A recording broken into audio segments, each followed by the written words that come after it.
Log on, tune in, find out. Another good idea from Cambridge. The morning session, and the first speaker is Jeremy Sumner from Tasmania. Okay, thanks, Art. So what this is about, well, there's a couple of things. One of the things is I could have given this talk without talking about trees at all, which is a nice thing and it's really relevant to phylogenetics, but I could give the whole talk and not talk about trees. But I've got a tree over here because one of the motivations, the easiest way to understand it is to talk about a tree, unfortunately. So I do have to mention a tree. So what I'm going to talk about is what makes a good model and what makes a good continuous time Markov model. So we've seen rate matrices and we know the Kimura model. I've put it up here. But there's a general question here of what makes a good model. I mean, can you just arbitrarily choose them? And the answer to that, I'm going to argue, is no. There are some special things you have to consider. And the origin of this goes back to an observation Peter Jarvis made about closure of Markov models. So he made the observation several years ago, and well, actually probably 5 years ago now. And in 2009, I met Jesus Fernandez Sanchez in the US at a meeting, and we were both working on sort of group theoretical applications to phylogenetic problems, and we thought we should work on something together. And I mean, that's the fake thing. He wanted to come to Hobart, I wanted to go to Barcelona. So. But what happened when Jesus came to Hobart last year, I said, oh, okay, let's think about our group theory stuff, but what are we going to work on? What models are we going to work on? And I said, well, actually, there's this zeroth problem of what makes a good model. Okay, going back to what Peter Jarvis was talking about. And actually, that's all we did, and we've been doing it for a year now. And it's developed into a big thing, and there's quite a good story to tell. Okay, so so it's about closure. Okay, so in phylogenetics we have sequence evolution. It's a stochastic process, and this is generally modelled as a homogeneous continuous time Markov chain. And so homogeneous means that the rates are constant in time, and even on a tree that the rates are constant through time and everywhere on the tree. This is a standard assumption. Okay, and so what makes a model? Well, you have a rate matrix Q, and in the rate matrix you have an idea of free parameters. And then the transition matrix under this continuous time hypothesis is the exponential of this Q times some time parameter. Hopefully fairly familiar. Okay, and there are examples of these things that people here should know. So there's the Jukes-Cantor model, which only has one free parameter. The Kimura 2 and 3 parameter models, the Felsenstein model, GTR, and the general Markov model. The general Markov model is kind of the granddaddy where every entry in your Q matrix is free. Okay, so when I talk about a model, I'm not talking about a tree or anything, I'm just talking about a set of transition matrices, okay, which means because the transition matrices are just exponentials of rate matrices, just means I have to define what the Q's are. So a model is a set, and it's a set of transition matrices, but it's the exponential of another set, which is a set of Q matrices drawn from the general Markov model, plus some additional constraints. And so these constraints might define what these sub-models are. Okay, these are all sub-models of the general Markov model.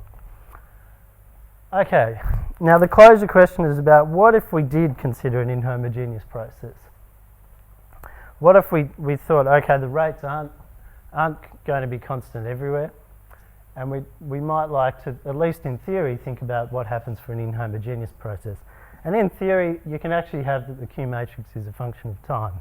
And all that I say today is actually valid for that very general situation where the Q is actually a function of time, although I never set it up like that.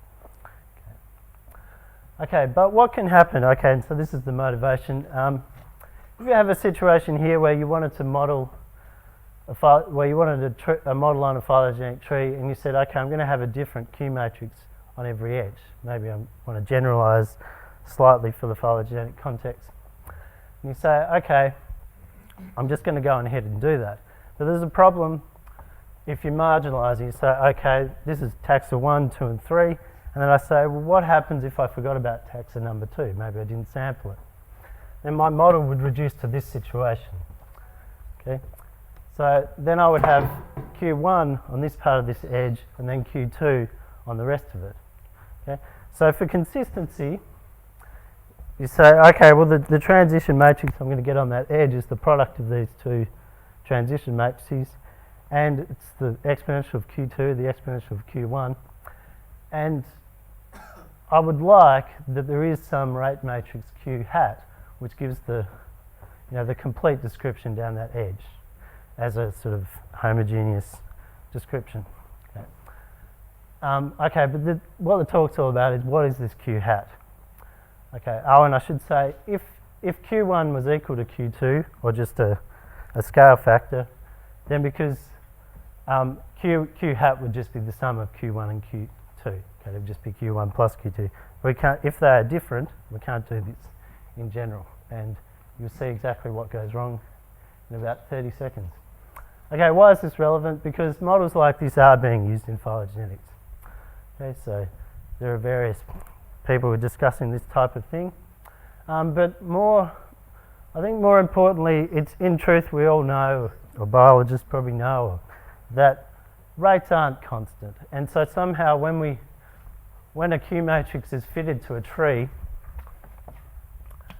okay, and we assume that all these Q matrices are the same, it's somehow making an assumption that we really know that the rates weren't constant in evolutionary history, but we're going to make this simplifying assumption that they were.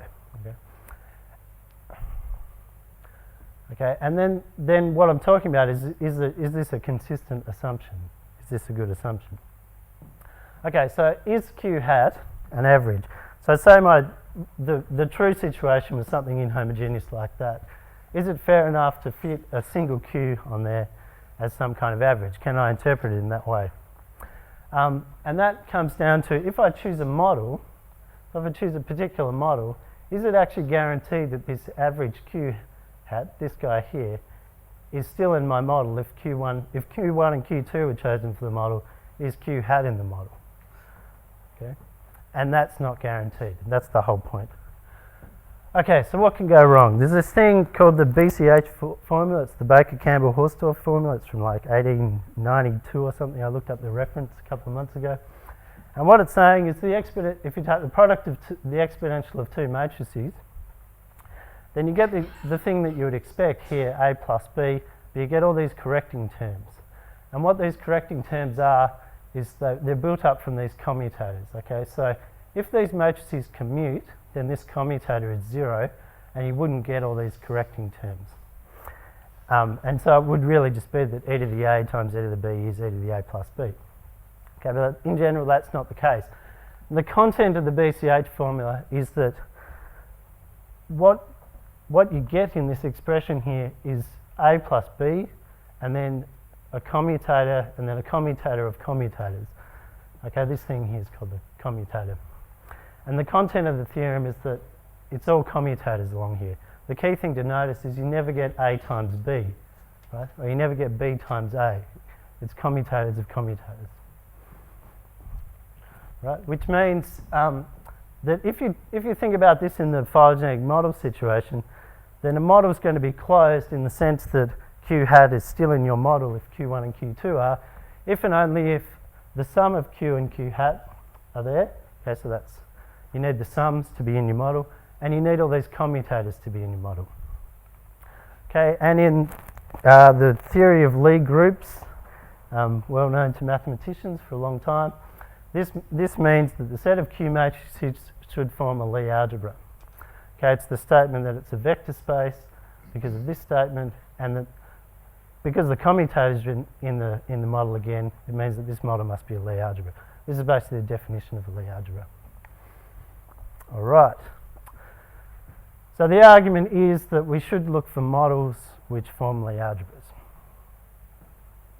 Okay, and so what models are closed or do form Lie algebras? I should say actually that up to some subtle thinking about this that I was only doing the other morning, this the fact that your model forms a Lie algebra is a sufficient condition. Okay, it's not necessarily necessary. It's not necessary. So it could be that a model could be closed but doesn't form a Lie algebra. But I actually think, with a bit more thinking about this, that that wouldn't be true, and it actually would be necessary and sufficient. Okay, but the thing is, we're going to look for models that form Lie algebras and then look at other models and just confirm explicitly that they're not closed.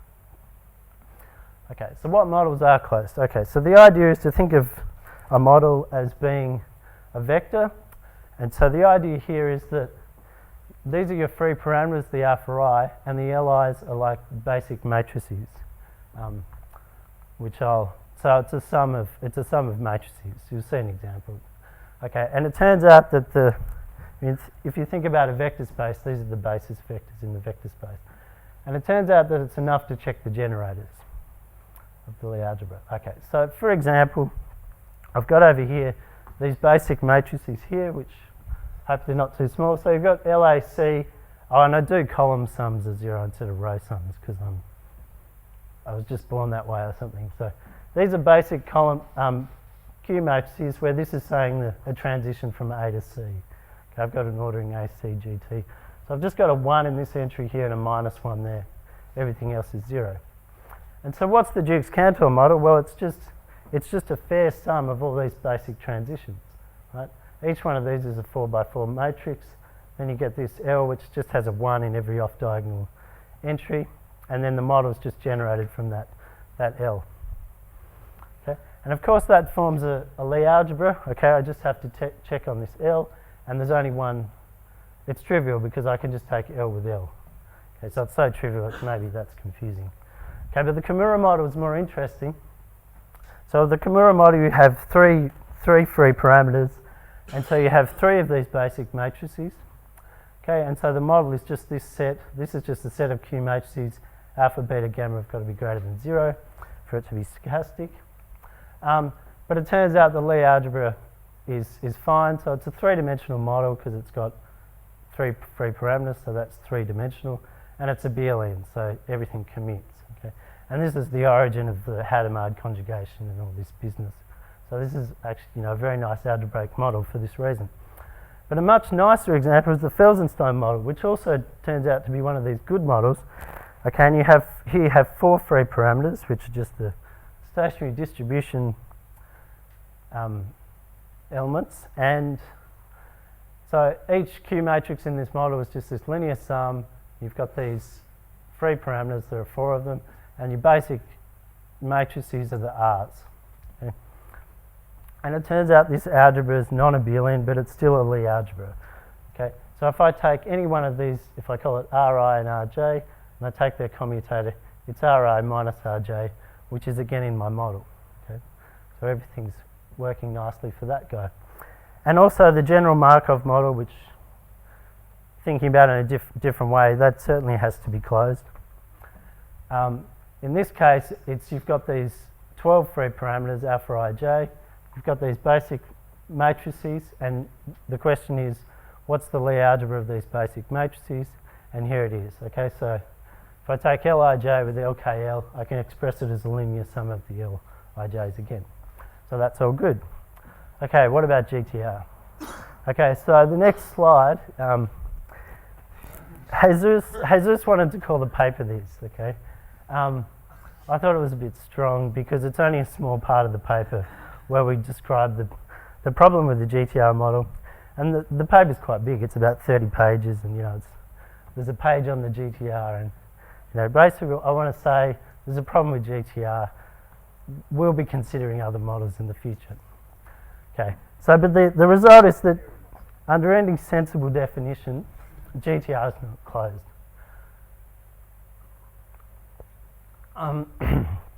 And so this is a question to come back to the audience actually.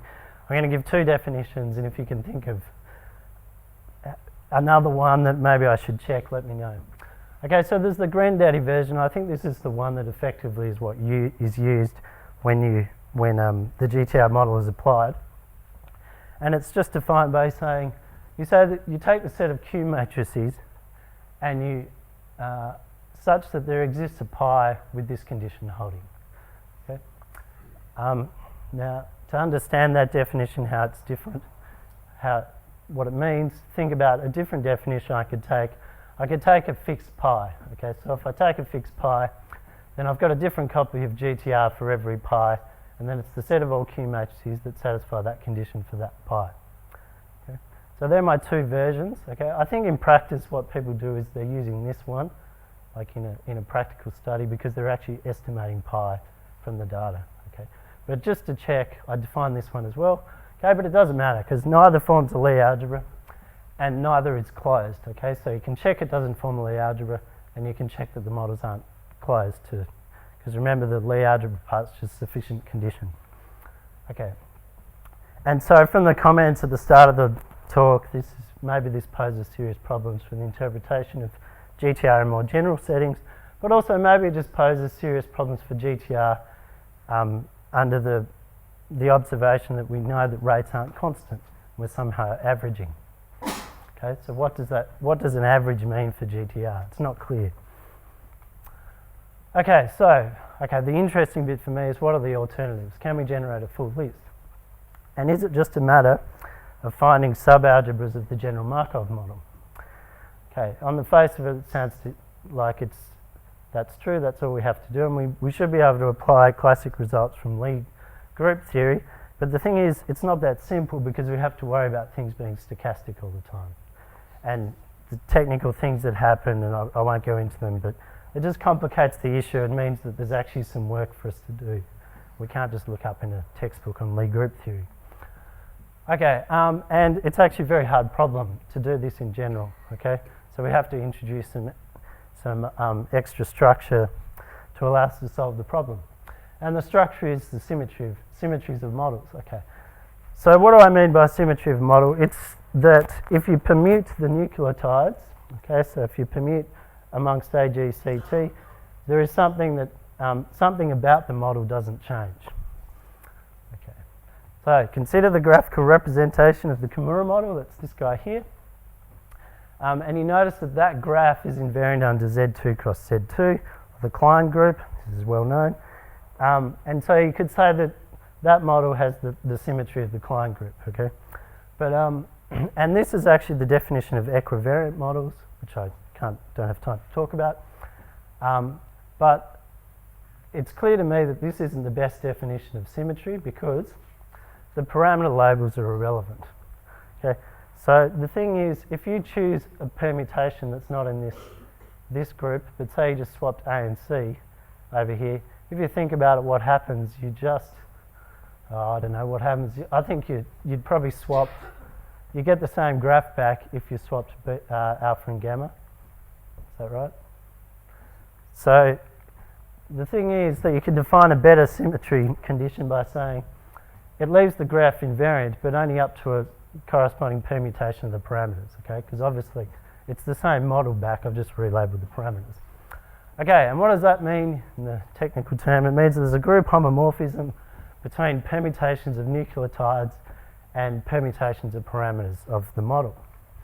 Okay, and so nucleotides, 4 of them, D parameters in the model. Okay, and we can use this and it dramatically simplifies the search for these Lie Markov models. The brute force approach is just to look for subalgebras of the general Markov model. But if we look for models with symmetry, then the problem just becomes dramatically easier. Not trivial, but easier. Okay, so the algorithm is, or the method is basically choose the symmetry you want. And then you say, okay, I want a Lie algebra with some generators, okay, Lie algebra with D parameters, and I want this Lie algebra to be invariant under the permutations in this group, which means that when I act on the Lie algebra, I'm just permuting amongst the generators of the group. Sorry, generators of the model. So this is just a statement that you're permuting the parameters. Okay, but this has an implication. It means that, oh dear, we can, I've still got a minute, yeah? Yeah. Okay, so this means that we can write down L as a union of G orbits. So basically the trick is we consider it as a finite space and we also consider it as a vector space. And we compare the structure as a finite space and a vector space. There's an orbit stabilizer theorem that tells us what the finite structure has to look like. and so we can write out what the possibilities for the finite structure is, but we can also decompose the general Markov model in a vector space way into irreducible representations of the symmetry, and in this way we can just match things up and say, is there such a model? Okay, and then we have to check for Lie algebra, and there's one more slide. Okay, so what happens is the general Markov model, you decompose as a linear space. What I'm doing here is I'm looking for models with a maximal symmetry, G4, and the general Markov model has this decomposition as a linear space like this. These are irreducible representations. And then, well, this is the magic slide, right? So what are the models that are closed which have S4 symmetry? It's this list. Okay, and this is telling what the finite structure is, what the linear structure is, what the Lie algebra is, what the dimension of the model is, how many parameters there are, and the popular label. And so the interesting one is this one. There is a model which is the sum of the Kimura model and the Felsenstein model. And we're still organising the list of Lie Markov models for cases of less symmetry. Okay, this is actually very important. And we've got a paper, and I couldn't get the reference this morning because the internet at the hotel is not working, but who uses the references anyway? Just Google it. And please consider coming to Phylogenetic. I know it's a long way, but I'd love to have you. And thanks to the organisers. Thanks.